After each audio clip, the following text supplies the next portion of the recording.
Have you ever stopped to think about your final moment, when the breath slows, the light fades, and everything you've accumulated, possessions, relationships, achievements, slips away?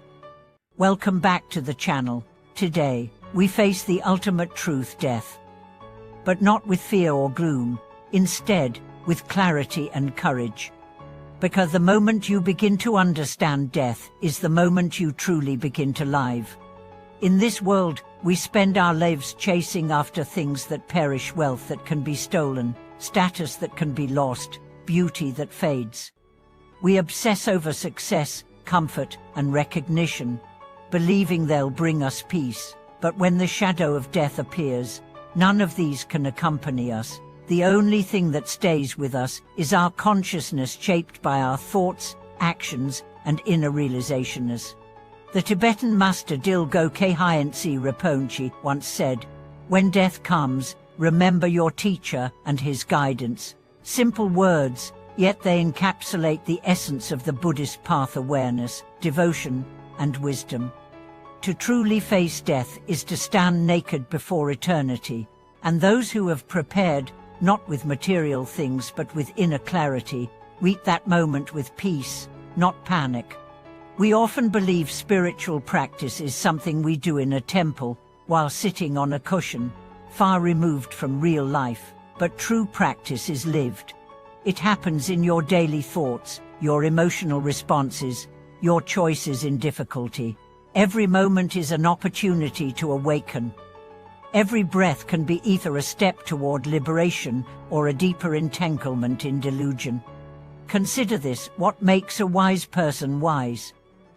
Is it their knowledge of scriptures, their ability to meditate for hours? Whoa, it's their attitude in the face of life's trials. Can they stay centered in chaos, kind in conflict, peaceful in loss? That is the test, and death is the final exam. I once heard the story of a man who, after decades of chasing power and success, found himself lying in a hospital bed. The machines beeped, the air was sterile. His body was failing. And for the first time, he asked, "What did I truly live for?"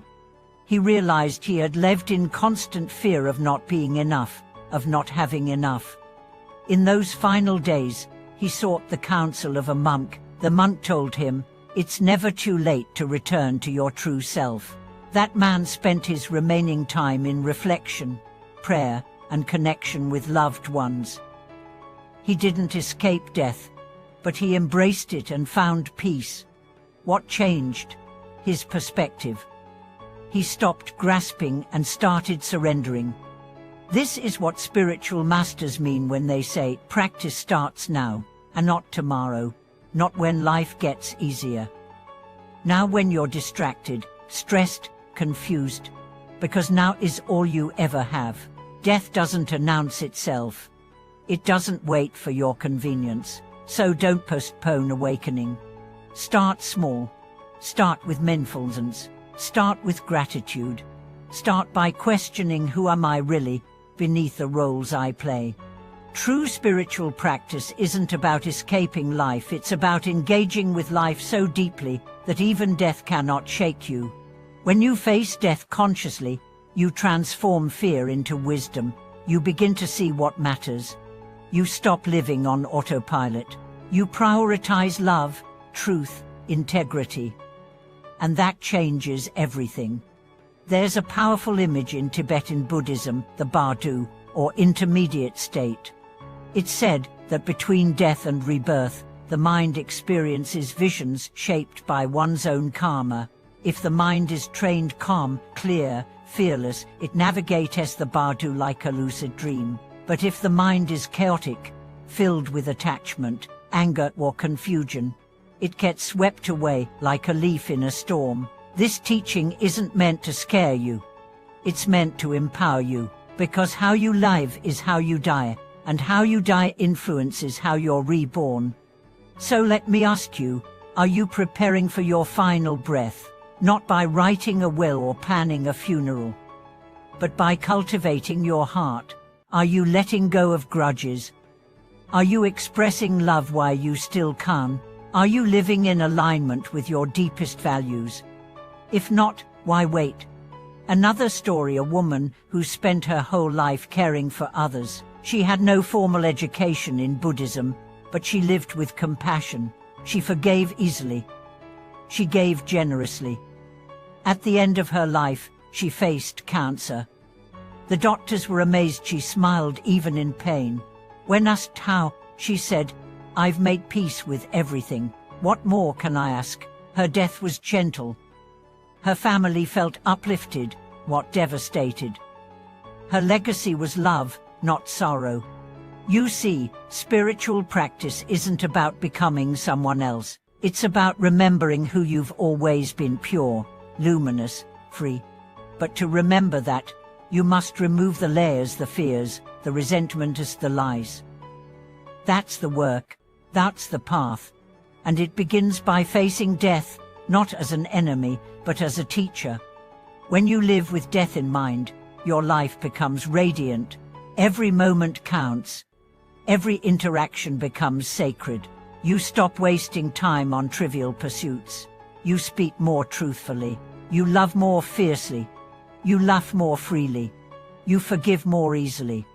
This doesn't mean becoming morbid or obsessed. It means becoming real. Death is real. So let your life be real too. Let's reflect together, what does it mean to die well? Not with possessions, but with peace.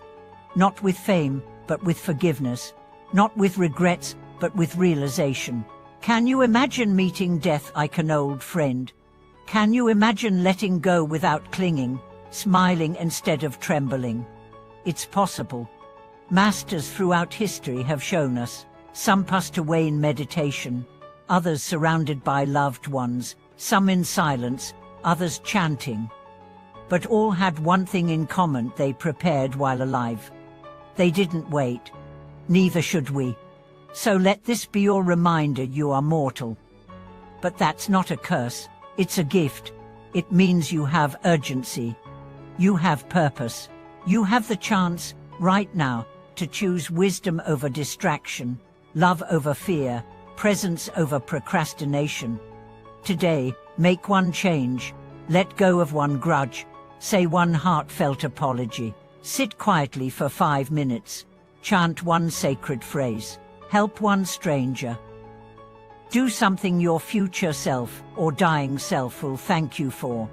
Because when that final moment comes, you won't care about your resume, your bank account, your followers. You'll care about how much you loved, how deeply you lived, how sincerely you served. And in that moment, if you've prepared well, you won't be afraid. You'll be free. Thank you for walking this path with me. If this message has touched your heart, I invite you to share your thoughts in the comments. What does death mean to you? How has it changed the way you live? Your reflections could light the way for someone else. Please like, subscribe, and share this video with anyone who needs to hear this. Let's make this a community not just of listeners, but of awakeners. Thanks for watching this video.